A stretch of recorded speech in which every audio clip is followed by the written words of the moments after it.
ചാരു എന്റെ പെങ്ങളുടെ മകൾ. അവൾക്ക് എല്ലാവരും സ്നേഹിക്കാൻ മാത്രമേ അറിയൂ. പെയ്തൊഴിയാതെ എല്ലാ ദിവസവും വൈകുന്നേരം 6:30 നമ്മുടെ സ്വന്തം സൂര്യ ടിവിയിൽ.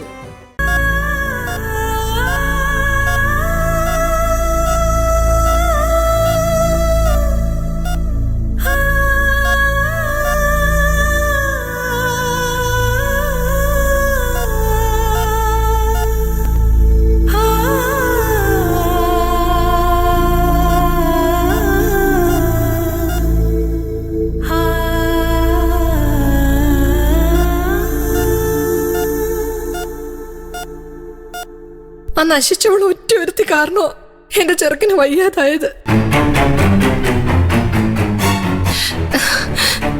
അവളെ കാണാതായന് ഇവൻ എന്തിനാ വെട്ടി വേർത്ത് വീണെന്ന് എനിക്ക് മനസ്സിലാവാത്തത്. ഇത്രയും കട്ടിയില്ലാത്ത ഹൃദയമാണല്ലോ ഭഗവാനെ എന്റെ കൊച്ചിന് കിട്ടിയത്. അതിനെ ചുമ്മാ ആവശ്യമില്ലാത്തേക്കെടുത്ത് തലയിലും മനസ്സിലൊക്കെ വെക്കുമ്പോ ഓർക്കണമായിരുന്നു ഇങ്ങനെയൊക്കെ സംഭവിക്കും. ആ കേട്ടോ പട്ടാളം സാറേ, പട്ടാളച്ചിട്ടയില് മകനെ വളർത്തിയ പോരായിരുന്നു. അങ്ങനെയായിരുന്നെങ്കിൽ പട്ടാളക്കാരന്റെ ഒരു ധൈര്യമൊക്കെ അവനും കണ്ടേനെ. ഒന്നുമല്ലെങ്കിലും ജനസിന്റെ ഗുണമെങ്കിലും കാണിക്കണ്ടേ. ആ ദേവിക എവിടോ മറിഞ്ഞു നിന്ന് സിദ്ധുവിന്റെ ഫോണിൽ വിളിച്ച് എന്തെങ്കിലും പറഞ്ഞു കാണും. ഇല്ലെങ്കിൽ സിദ്ധുവിന് ഇത്ര പെട്ടെന്ന് ഇങ്ങനെ പാനിക്കായി കാർഡിയക് മയോപ്പതി എന്ന അവസ്ഥയിലേക്കൊന്നും വരത്തില്ല. ദേവികയല്ല, അവളുടെ അമ്മായിപ്പ മനോഹരനാ വിളിച്ചത്. അയക്കെന്താ മരുമോളുടെ പേരും പറഞ്ഞ് പടക്കം പൊട്ടിച്ച പോരെ. ആ ശബ്ദം കേട്ട് വരണ്ടോടാൻ ഇവനും. നീ ഒന്ന് നാക്കടക്ക് പ്രേമേ, ഇതൊരു ആശുപത്രിയാണ്. ആദ്യം ഡോക്ടർ ഒന്ന് പരിശോധിച്ച് കുഞ്ഞോളിന്റെ സിറ്റുവേഷൻ എന്താണെന്ന് പറയട്ടെ. ഡോക്ടർ എന്താ പറയാനാ? എന്റെ ചെറുക്കനൊന്നും സംഭവിക്കത്തില്ല. പക്ഷേ അവളെ ഉണ്ടല്ലോ, ആ ദേവികെ, അവളെ ഇപ്പൊ എന്റെ കയ്യിലോട്ട് കിട്ടണം. പപ്പട പൊടിക്കുന്ന പോലെ ഞാൻ അവളെ അങ്ങോട്ട് പൊടിക്കും.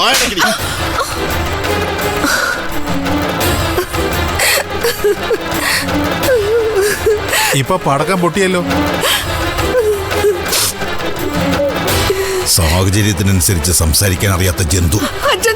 ഇനി നീ മിണ്ടിയാൽ ICUയിൽ അഡ്മിറ്റ് ചെയ്യുന്നത് നിന്നെ ആയിരിക്കും. അത് നീ ഓർത്തോ. അടിച്ചത് മകളെയാണെങ്കിലും എനിക്കും ഇച്ചിരി പൊള്ളി കേട്ടോ പട്ടാളം സാറേ.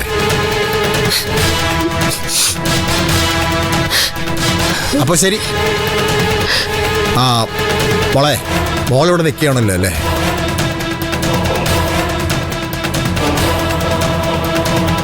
എന്തായാലും നീ മൂക്കറ്റം മുങ്ങിയതല്ലേ, ഇനി കുളിച്ചു കയറ്.